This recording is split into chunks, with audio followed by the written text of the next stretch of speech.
Hi, you guys. So, today we'll be studying Chapter 9, which is called Developing Psychological Skills. Chapter 9 is essentially a summary of everything that we've done in grade 11 and 12. So, there will be a lot of concepts that will get revised for you, concepts that you may already know, but there will also be some new concepts that you will learn. So, before you begin watching this video, I need you to do a few things. Get your textbook, get your notebook, and get a pen to study. Whenever you need to pause the video, please do that. If you want to go back to a certain concept and study it again, do that. If there are certain doubts that come in your head, note your question somewhere so that we can go over these in class. Alright? So pause this video now and go fetch everything that you need.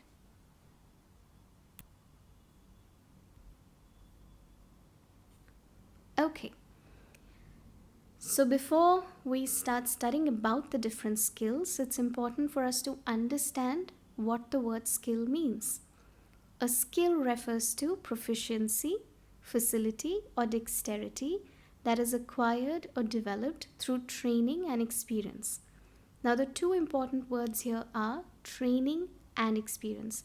As you may already recall from the previous classes that we've had, that psychologists or counselors are extremely trained in the field of understanding human behavior. And they actually undergo intensive internships in order to know how is it that they should be helping another person. And that is why it's advisable to seek professional help when there is something happening in your emotional or mental life, correct? And the advice that they give you or the direction that they show you is definitely going to be better than an advice that a friend may be able to give you, or like a random uncle or auntie may be able to give you, because psychologists or therapists are trained in understanding people and helping them. Okay, so they develop certain skills that are needed to help other people. These skills can essentially be divided into three different types. The first is general skills, the second are observational skills, and the third are called specific skills. So let's first look at general skills and what are they. So inside general skills, there are 7 different kinds of skills that we will talk about, and I need you to look at the different bullet points that are mentioned in yellow. The first are interpersonal skills, cognitive skills, affective skills, personality or attitude, expressive skills, reflective skills, and personal skills.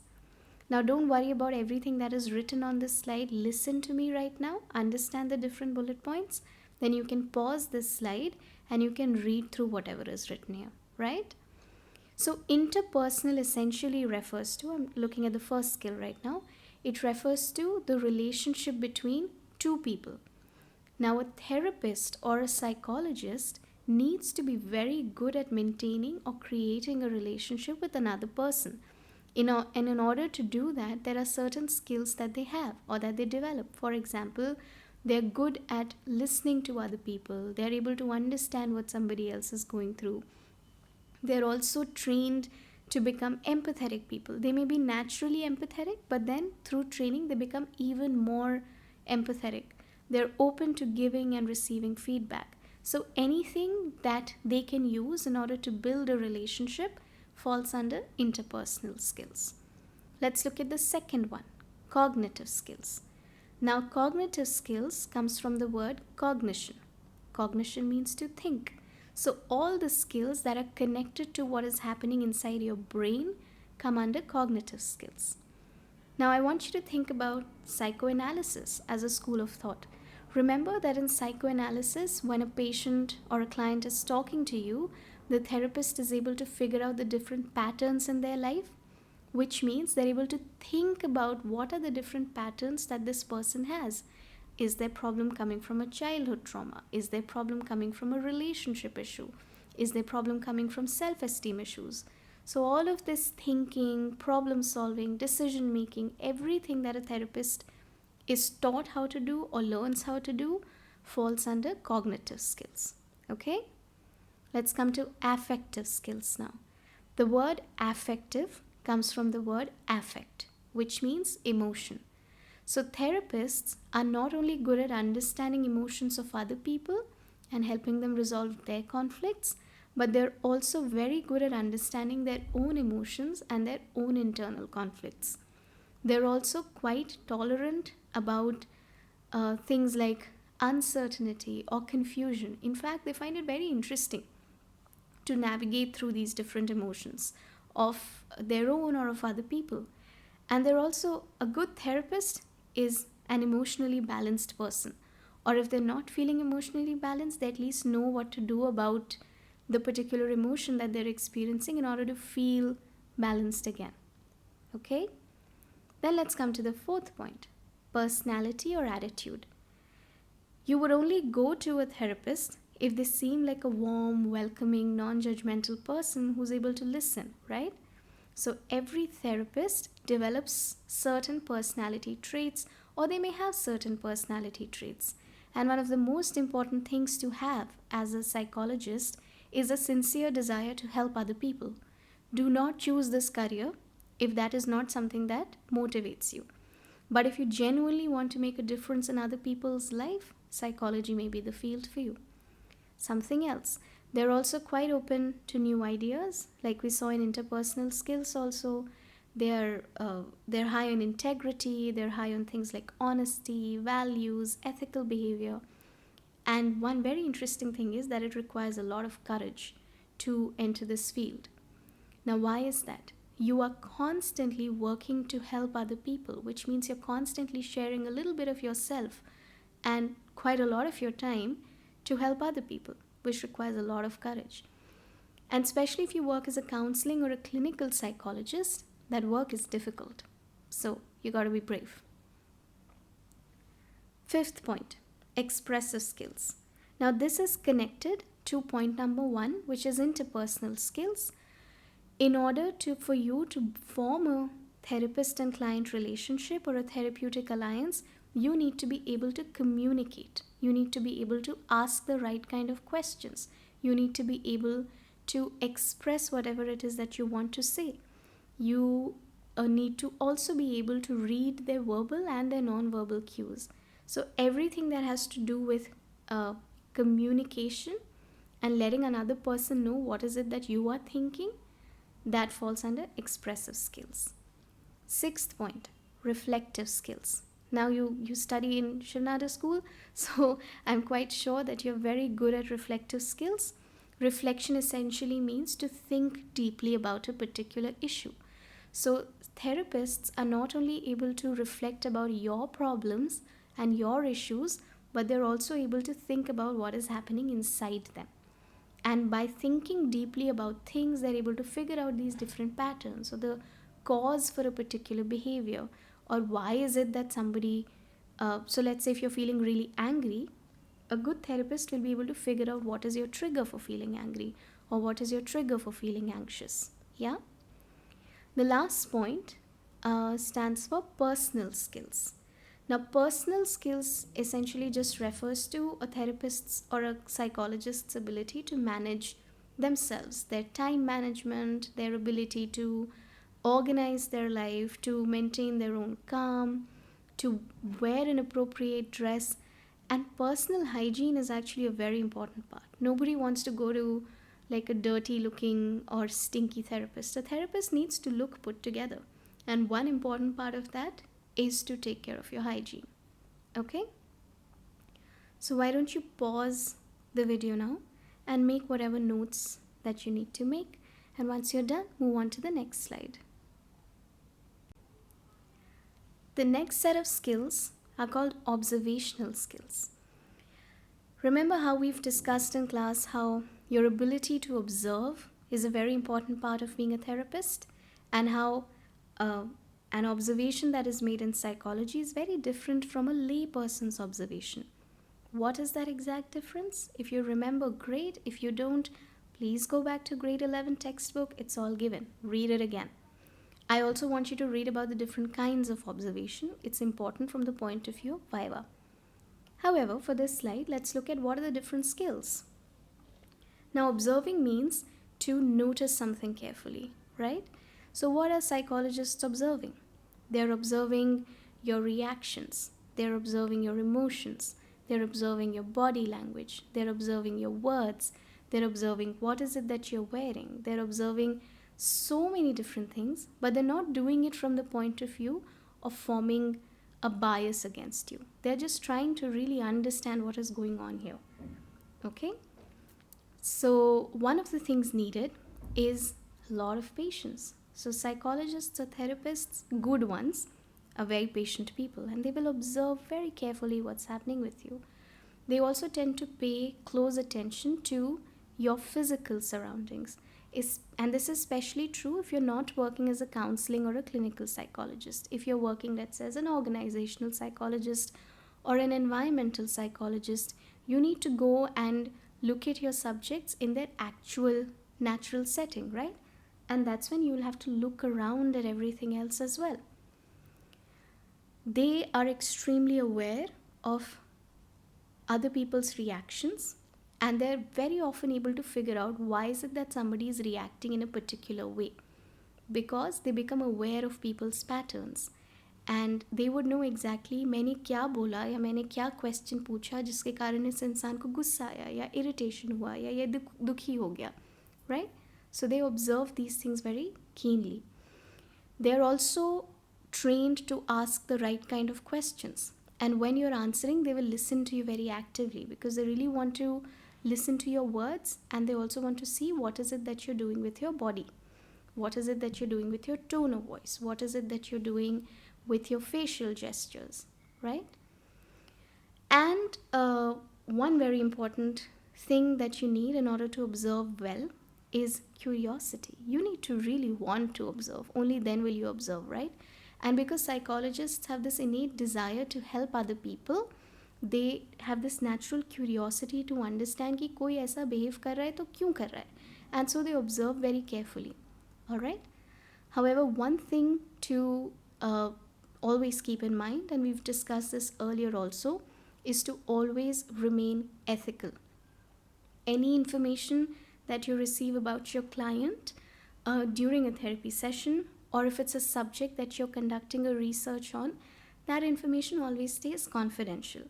And without your subject's permission, you never disclose that information to anyone. Or even if you are disclosing that information for whatever, for academic purposes or to seek the help of a supervisor, you will keep the name and the identity of the client confidential, right? Okay, pause the video, make your notes. Moving on to specific skills. So far we've discussed the 7 different kinds of general skills and we've discussed about observational skills, and now we're moving on to specific skills. Now inside specific skills, there are 4 different divisions again.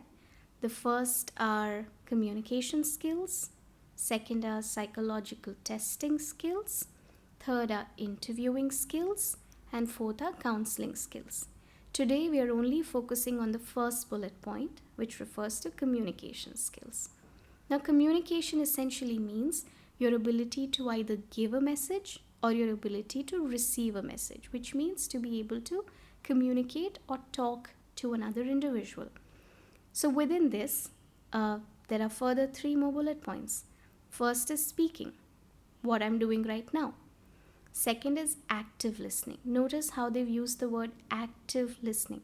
So if you were really listening to what I was talking about in this audio, you will be able to narrate everything to your sister or a friend because you were listening with active attention. Passive listening is when you're not really paying attention to what is being said, which is what happens in most conversations. It is nice to talk to a therapist because they give you their full attention.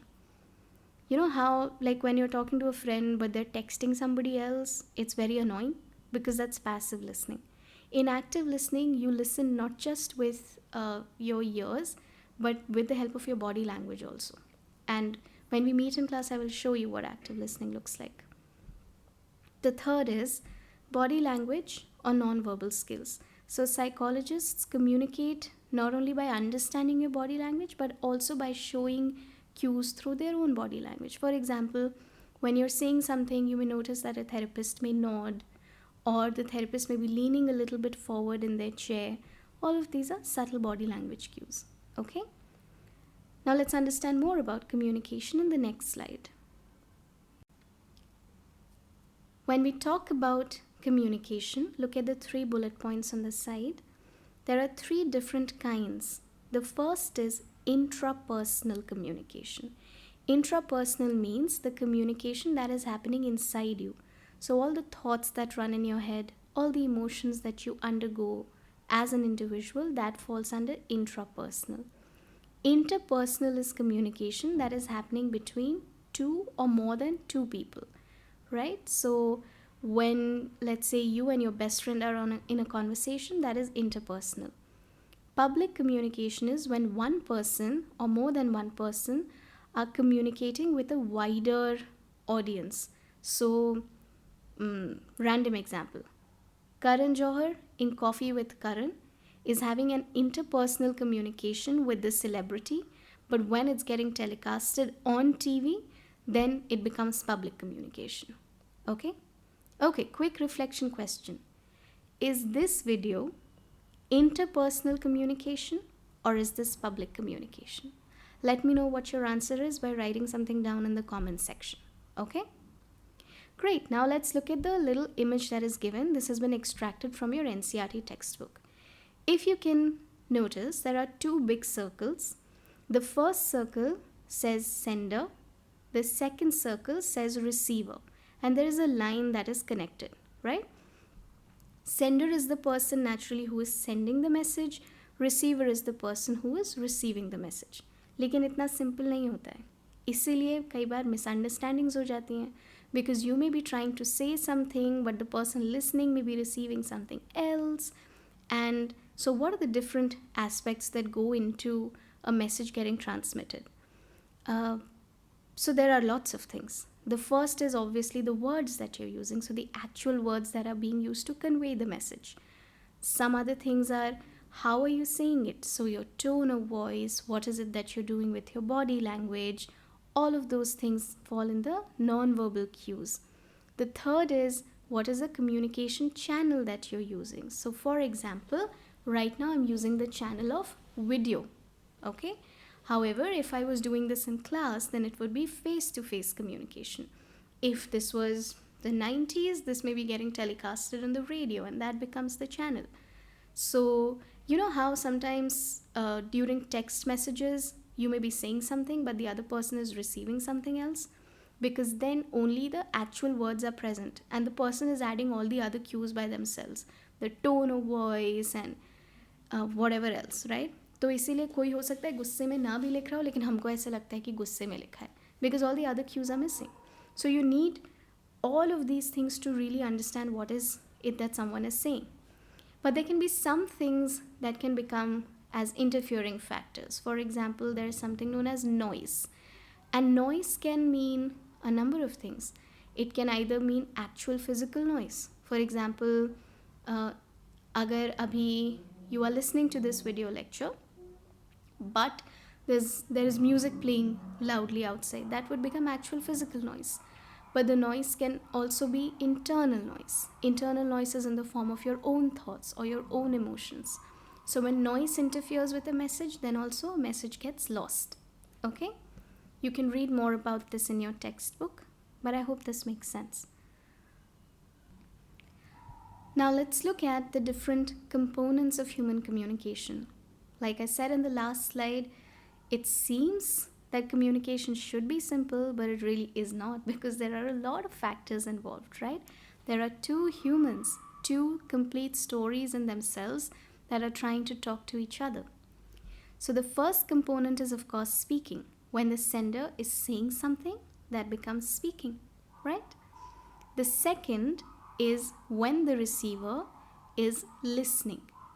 Now, if you notice in the bracket, I've written 2 words. The first is hearing and the second is listening. You hear with your ears, so the sound that is going in is hearing.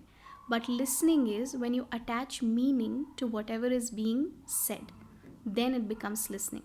इसलिए कई बार ऐसा होता है कि you may be, talking to a friend, but you feel like they're not really listening to you. Because, yeah, they may be taking in the words, but are they really making an effort to understand what is it that you're saying? So good therapists or psychologists are trained in how to listen actively. Third is reception. Reception is your ability to receive whatever message is being sent your way. Let's say there's a friend who comes to you who really wants to talk about what is happening in their life. But if on that particular day you're having a really bad day and you're overloaded with your own emotions, then your ability to receive that information may actually be pretty limited. As opposed to on another day when you're feeling happy and joyful, and then another person comes with their issues, then you may be in a position to receive that message well. Yeah, so that refers to reception. Attention, we've done this last year, is your ability to stay focused on the information that is being given to you. So abhi agar ye sunte hue, if you're thinking about a Netflix series that you want to watch, well, you're not really paying attention. When you're paying active attention, you're 100% present for what is being said. And the more attention you pay to what is being said, the more meaning you will be able to attach to it, and the more understood the other person would feel. Paraphrasing. I use this term a lot in class. Paraphrasing essentially means whatever the client is saying, the therapist says it back to them by using different words. Now, there are two reasons for doing this.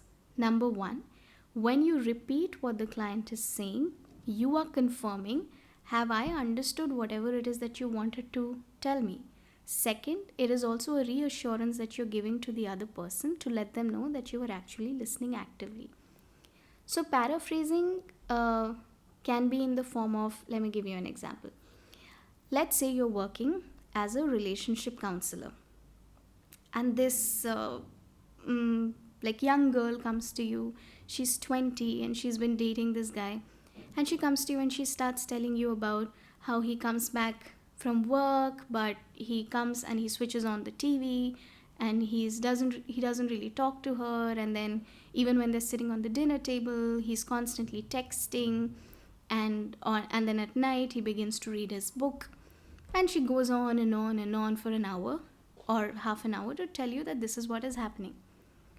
As a therapist, you not only listen to the words that she's telling you, but you also try to identify the emotion that may be behind it.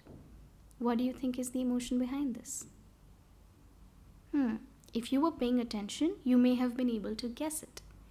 In this particular relationship, it seems like this girl is not feeling valued enough, or she's feeling like she's not being given quality time. So she may be feeling lonely, or she may be feeling sad or frustrated. So depending on the non-verbal cues that the person is giving you, then the therapist may say something like, well, I hear that your boyfriend comes back home, but he's always busy doing something else and is not really spending quality time with you. Did I get that right? And if you did get that right, the person will say with something like, yeah, that's exactly what's happening. A good therapist will usually go one step further and will say something like, well, I can imagine how annoying that must be for you, or how angry that must make you, or how sad that must make you. Assess the situation and then ask the question. And then if you've been able to identify the right emotion, then the person will be like, yeah, exactly, that's exactly what I'm feeling. So I haven't added anything new in this. I'm just paraphrasing what the person told me. But when I say this, not only do I understand her situation better, she also feels like, oh yeah, she was listening. I want to stay here in this therapy session.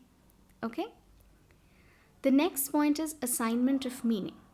Now, whatever is being shared with you, this is again connected to hearing and listening. Once you listen to the words, you process that information and then you assign meaning to it. So as a therapist, this could, like in the example that I just gave you, in whatever story she told me, I was able to assign certain meaning to the information that was being shared. Yeah? To make some sense out of it. Role of culture in listening. Now, there are certain cultures that really appreciate listening. For example, if you look at especially the Eastern culture, look at the Buddhist culture, look at the Indian culture, Here, listening to your elders has been given a lot of importance. However, if we look at the American culture or the more Western cultures, it may be not frowned upon if you have, like, if an elder is speaking to you and you talk right back at them. However, in India, if you do that, you're going to get a whacking. Yeah. So the cultural context that you've been brought up in, that also makes a huge difference in your ability to listen, and who you're listening to or when you're listening to someone. And the last is body language, which we've discussed in class. What is the difference between congruency and incongruency?